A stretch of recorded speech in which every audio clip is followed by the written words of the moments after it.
This is what Allah says. If Allah expanded the rizq, the provision for some of His slaves, they may have used it for wrongdoing. So sometimes Allah taking away from you is good for you. This is Allah's lutf. Sometimes Allah not giving you something is better for you. Sometimes, how often, if you take your children, inshallah, for Umrah, you should keep a bag with you. Because every 30 seconds, someone's going to give them sweets. You say, yes, Jazakallah khair, the chocolates go. Yes, shukran, yes, caramel sweets, yes, thank you very much, lollipops, shukran, Jazakallah khair. And then your children get upset. Why are you not giving me the sweets? Look at these kind people, these muhsineen, giving us lutf. And what are you doing? You're keeping all of the sweets in the bag. Sometimes I have to take away for their benefit. And sometimes I give and it will harm. This is what Allah says. The next ayah, Allah subhanahu wa ta'ala tells us, من كان يريد حرث الآخرة نزيد له في حرثه.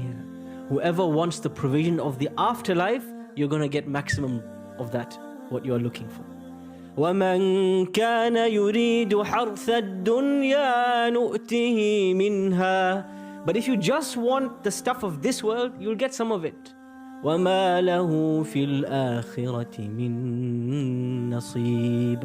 And you'll get nothing in the afterlife. So sometimes Allah takes things away in this life only to give us in the afterlife. Now I'm going to give you the real example. Allah's lutf and His rizq. I'm going to ask you about a child who's under the earthquake rubble in Turkey right now. Allah took away their life. Allah took away their house. Allah took away their food. They are lifeless underneath the stones. What did Allah give them? He provided them with the shahada.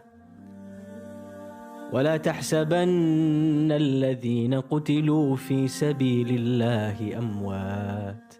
Don't think that those who died in the path of Allah are dead.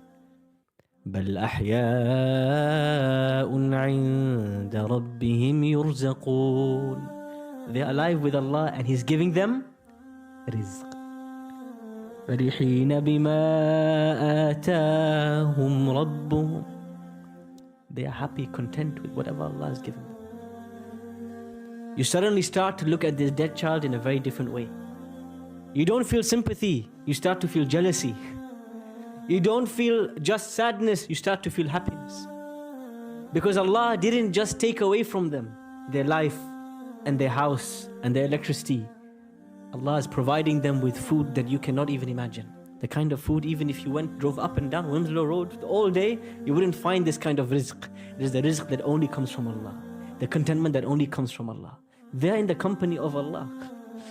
There's no comparison. Al-Latif teaches you that when you look at a calamity, never look at things and judge them at their cover. Never judge a book by its cover.